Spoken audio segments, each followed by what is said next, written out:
જય માતાજી મિત્રો, શ્રી કિચનમાં આપનું હાર્દિક સ્વાગત છે। આજે આપણે બનાવવાના છીએ આટી ગુવારનું શાક। તો આ ગુવાર ધોઈને લઈ લીધો છે। આ ટમેટું છે, એક નાનું સુધારેલું ઝીણું સુધારવાનું, એક ડુંગળી છે એનાય ઝીણી સુધારવાની, અને આ ચણાનો લોટ છે, પછી લસણવાળી ચટણી, આદુ અને લસણ બે લઈ લીધા છે, કોથમીર, સ્વાદ પ્રમાણે મીઠું, આ રેગ્યુલર મસાલા, ખાંડ। હવે આપણે એનો વઘાર કરીને દેખાડશું।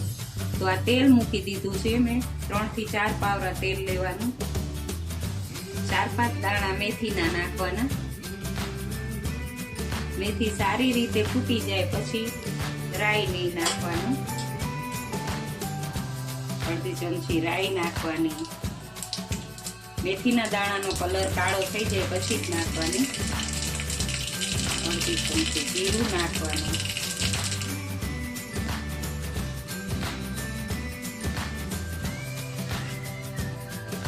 હવે ડુંગળી નાખી દેવાની,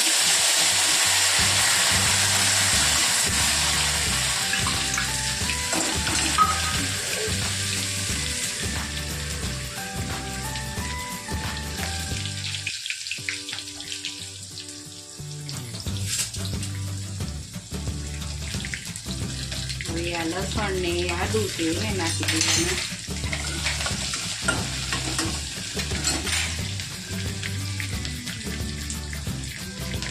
હળદર,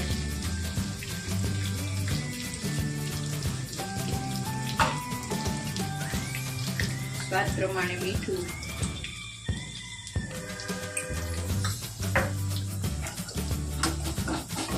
ટમેટા નાખી દેવાના,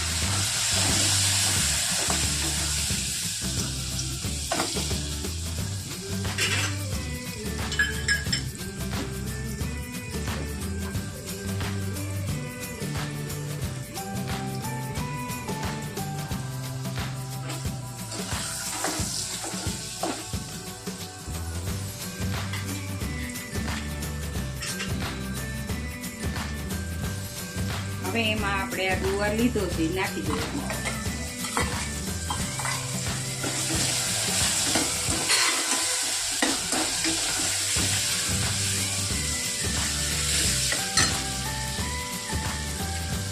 પછી આ લસણ વાળી ચટણી નાખવાની, થોડીક નાખવાની, કોરો મસાલો નાખવાનો થોડો,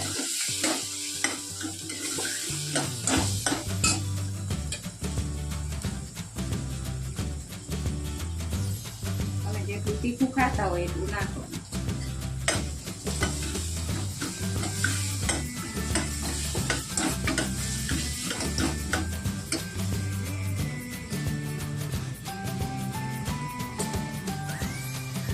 એક ચમચી ધાણા જીરું,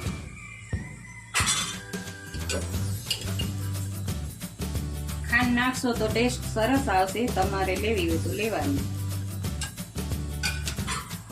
હવે એને મિક્સ કરી લેવાનું, ગુવાર ઝીણો જ હાવ લેવાનો, મોટા કટકા નહીં લેવાના।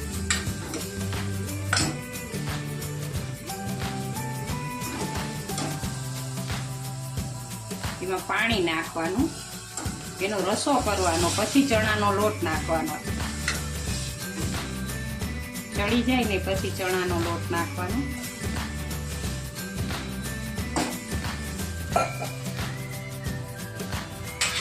અડધા કરશિયા ઉપર પાણી લેવાનું, પછી આપણી કોથમીર છે એ નાખવાનું।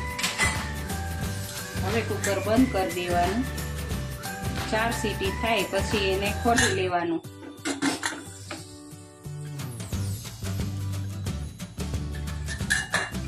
તમે જોઈ શકો છો હવે તેલ ઉપર આવી ગયું છે, એટલે આપણો ગુવાર સરસ ચડી ગયો છે,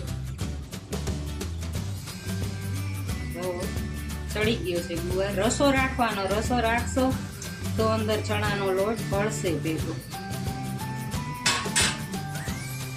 ગેસ હાવ ધીમો કરી દેવાનો, અને આ ચારીને ચણાનો લોટ લેવાનો છે, 2 ચમચી ચણાનો લોટ લીધો છે। હવે એને મિક્સ કરવાનું,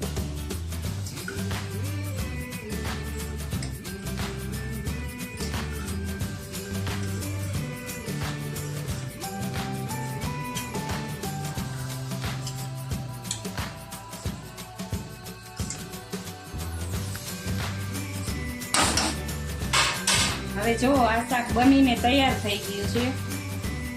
થોડુંક અમથું જ ઉકળવા દેવાનું, નકર ઘાટું થઈ જશે. 2 ચમચી ચણાનો લોટ લેવાનો, તમારે જાજુ હોય તો જાજુ લેવાનો. હવે આ શાક બનીને તૈયાર થઈ ગયું છે. ગેસ બંધ કરી દેવાનો. જો તમને આ મારો વિડીયો ગમ્યો હોય તો લાઈક, શેર ને સબસ્ક્રાઈબ કરવાનું ભૂલતા નહીં.